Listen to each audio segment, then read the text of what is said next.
எல்லோருக்கும் வணக்கம். Welcome to my channel cook with Nandu. அறுசுவை அன்லிமிட்டெட். இன்றைக்கி ரொம்பவே ஒரு ஸ்பெஷலான வீடியோ அண்ட் சூப்பரான டிப்பும். ஸோ வீடியோவை ஃபுல்லாக பாருங்கள். நம்ம குடும்பம் எல்லா நலமும் வளமும் பெற்று செழிப்பாக இருக்கிறதுக்கு தை மாதங்களில் வர வெள்ளிக்கிழமை பெண்கள் வீட்டை சுத்தம் செஞ்சு கோலமிட்டு நெய் விளக்கில் தீபம் ஏற்றி அம்பாலை மனப்பூர்வமாக பூஜை செய்யும்போது எந்தவித தடைகள் வந்தாலும் அதை தகர்த்தெறிஞ்சு அம்பாள் நமக்கு பரிபூர்ண அனுகிரகம் செய்வா. அப்படிப்பட்ட ஒரு தைவெள்ளி சிறப்பு பிரசாதம் தான் நம்ம இன்னைக்கு பார்க்க போறோம். இந்த தைவெள்ளி சிறப்பு பிரசாதத்துக்கு நான் இன்னைக்கு பச்சரிசி 1 கப் 200 கிராம் எடுத்துக்கிறேன். 1.5 கப் கல்கண்டு, டைமண்ட் கல்கண்டா இருந்தாலும் எடுத்துக்கலாம், பெரிய கல்கண்டும் எடுத்துக்கலாம். 250 கிராம் எடுத்துக்கிறேன். வாசனைக்கு 2 ஏலக்காவை தட்டி சேர்த்துக்கலாம். முந்திரி, பாதாம், திராட்சை சேர்த்துக்கலாம். கல்கண்டு பாத், கல்கண்டு பொங்கல், கல்கண்டு சர்க்கரை பொங்கல், கல்கண்டு சாதம்னு சொல்லக்கூடிய கல்கண்டை வச்சு செய்யக்கூடிய ஒரு அருமையான பிரசாதம் தாங்க. வாங்க பார்க்கலாம். நம்ம எடுத்துருக்கிற அரிசியை நல்லா வாஷ் பண்ணிட்டு ஒரு 30 நிமிஷம் கொதிக்கிற வெந்நீரில் ஊற வச்சு எடுத்துக்கலாம். அப்பதான் பொங்கல் நல்லா குழைவா கிடைக்கும். நல்லா ஊறிடுச்சு. இப்போ நம்ம 3 கப் தண்ணி 2 கப் பால் அப்படிங்கிற விதத்தில் சேர்த்துக்கலாம். பாலில் சேர்த்து வேக விடும்போது அதோட சுவையும் டெக்ஸ்டரும் ரொம்பவே அருமையாக இருக்கும். இப்போ இதை குக்கரில் சேர்த்து ஒரு 5 விசில் விட்டு இதை வேக வச்சு எடுத்துக்கலாம். அரிசி நல்லா வெந்துடுச்சு, நல்லா குழஞ்சி வந்திருக்கு. நம்மளோட டிப் ஆஃப் தி டே அப்படிங்கிற செஷன் போன வீடியோலேயே ஸ்டார்ட் பண்ணியாச்சு. அந்த வீடியோட லிங்க்கும் நான் டிஸ்கிரிப்ஷனில் கொடுக்குறேன், கண்டிப்பாக செக் பண்ணி பாருங்கள். இப்போ ஒரு கடாயில் கொஞ்சமாக நெய் சேர்த்து நம்ம முந்திரி திராட்சையை வறுத்து எடுத்துக்கலாம். நான் இன்னைக்கு முந்திரியோடு சேர்த்து கொஞ்சம் பாதாமையும் நறுக்கி சேர்த்துருக்கேன். அது இன்னும் கூடுதல் சுவையை கொடுக்கும்.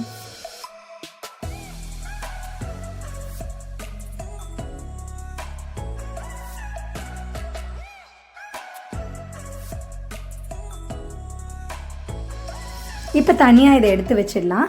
அதே வாணலியிலேயே இப்போ நம்ம நல்லா வேக வச்சு எடுத்த பொங்கலை சேர்த்துக்கலாம். சேர்த்து கரண்டியால் இந்த மாதிரி நல்லா மேஷ் பண்ணி விடுங்க. எந்த அளவுக்கு குழையுதோ அந்த அளவுக்கு பொங்கல் இன்னும் நல்ல சுவையாக இருக்கும்.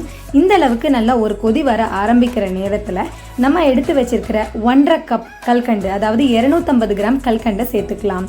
இந்த கல்கண்டை தனியாக கரைய விடணும்னு அவசியம் இல்லை, இந்த சூட்லேயே நல்லா கரைஞ்சிடும். ஸோ அந்த நல்லா கரைஞ்சி வர அளவுக்கு நல்லா கிளறிக்கிட்டே இருங்க.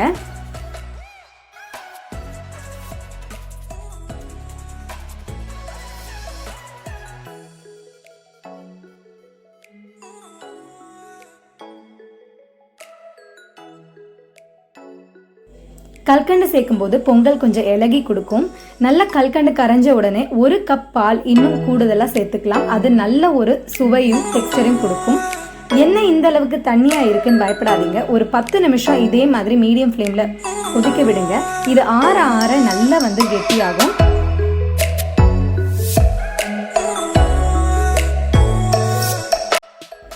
இப்போ நம்ம வாசனைக்கு ஏலக்காவை தட்டி சேர்த்துக்கலாம். 1 டீஸ்பூன் ஏலக்காய் பொடியும் 1 பிஞ்ச் உப்பும் சேர்த்துக்கலாம். உப்பு பொங்கலோட இனிப்பு சுவையை நல்லா தூக்கி கொடுக்கும்.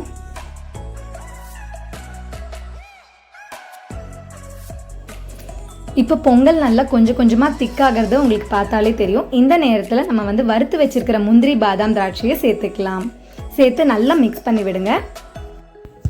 நம்ம சேனலில் நீங்கள் இதுதான் ஃபர்ஸ்ட் டைம் பார்க்குறீங்க அப்படின்னா மறக்காமல் கீழே இருக்கிற ரெட் கலர் பட்டனை ப்ரெஸ் பண்ணி சப்ஸ்கிரைப் பண்ணிக்கோங்க.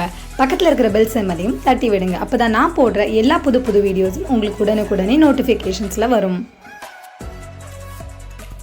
அவ்வளோதாங்க, நம்ம பொங்கல் ரொம்பவே ஒரு சூப்பரான கன்சிஸ்டன்சியில் ரெடி ஆயிடுச்சுங்க. இதுக்கு மேலே கெட்டியாக விடாதீங்க. இப்போ இதில் நம்ம தேவையான அளவு நெய் சேர்த்துக்கலாம். இது உங்களோட சாய்ஸ் தான், எவ்வளோ நெய் சேர்க்குறீங்களோ அவ்வளோ நெய் சேர்த்துக்கலாம்.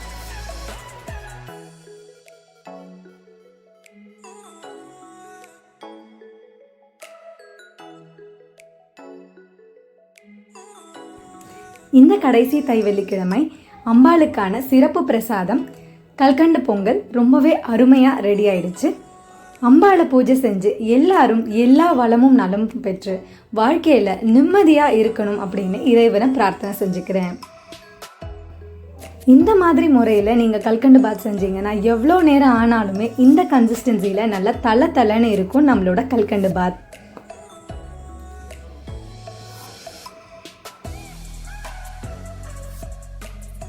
கம கமான கல்கண்டு பாத் ரொம்பவே சரியான பதத்தில் சூப்பராக தயாராகிடுச்சு.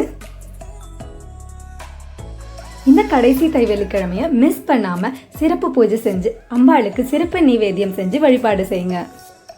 நான் போன வீடியோவில் சொன்ன மாதிரி டிப் ஆஃப் த டே அப்படின்னு ஒரு குட்டி செஷன் இருக்குது. அந்த குட்டி செஷனுக்குள்ளே போகலாம் வாங்க. இன்னைக்கான சூப்பரான டிப், சமையலுக்கு உப்பு அவசியமான ஒன்று. உப்பு இல்லா பண்டம் குப்பையிலே. ஆனால் அதே உப்பு கொஞ்சம் அதிகமானாலும் கோவம் வராதவங்களுக்கும் கோவம் வந்துடும். எந்த வகையான உணவாக இருந்தாலும் அந்த உப்பை எப்படி அட்ஜஸ்ட் பண்ணுறது அப்படிங்கிறது தான் டீட்டெயிலாக பார்க்க போகிறோம்.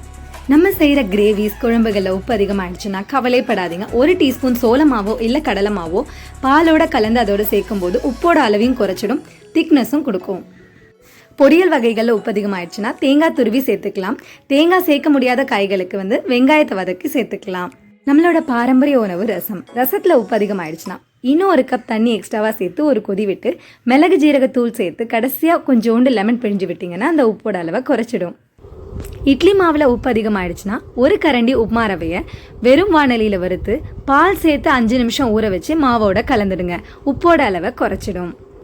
நம்ம செய்கிற பொடி வகைகளில் உப்பு அதிகமாகிடுச்சுன்னா கொஞ்சமாக கருவேப்பிலையை வெறும் வாணலியில் வறுத்து பொடி பண்ணி சேர்த்துருங்க, உப்போட அளவை குறைச்சிடும். மீண்டும் ஒரு சூப்பரான வீடியோ சூப்பரான டிப்போட சந்திக்கலாம். லைக் பண்ண, கமெண்ட் பண்ண, ஷேர் பண்ண, மறக்காம சப்ஸ்கிரைப் பண்ண.